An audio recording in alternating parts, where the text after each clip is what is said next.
सर्वप्रथम सर्वांना माझा नमस्कार। आज मी ड्रायफ्रूटचे लाडू बनवत आहे, तर माझी रेसिपी शेअर करत आहे। जर तुम्हाला अशा प्रकारे लाडू बनवायचे असतील तर सर्वप्रथम मी दाखवते साहित्य। बदाम, अक्रोड आणि मखाणे आणि डिंक हे सर्व मी तुपात भाजून घेतलेले आहे।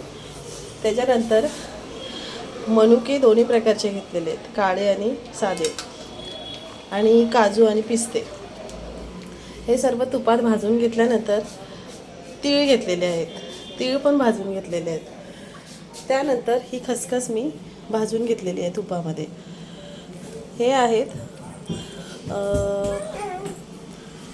भोपळ्याच्या आणि सूर्यफूलच्या बिया, त्या पण तुपामध्ये भाजून घेतलेल्या आहेत। त्याच्यानंतर हे आहेत खजूर आणि अंजीर, हे मी बारीक करून मिक्सरला ग्राइंड केलं आहे आणि तुपावर परतून घेतलेलं आहे। त्याच्यानंतर हे आहे सुकं खोबरं, सुकं खोबरंही छान भाजून घेतलेलं आहे, आणि वेलची। हे सर्व ग्राइंड करून झाल्यावर मी पुढची कृती दाखवते। तर आता मी हे सर्व मिक्सरला ग्राइंड करून घेतलेले आहे, कारण माझी मुलं लहान आहेत, त्यांना असं ग्राइंड केलेलंच आवडतं ड्रायफ्रूट। त्याच्यानंतर हे सर्व मी एकत्र करणार आहे, मनुके, खजूर आणि अंजीर, आणि थोडंसं गूळ आणि तूप घालणार आहे।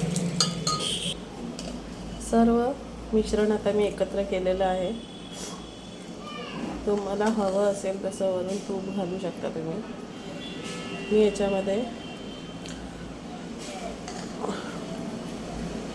सर्व एकत्र केल्यानंतर मिश्रण छान झालेलं आहे। आता मी ह्याचे लाडू बनवून घेणार आहे।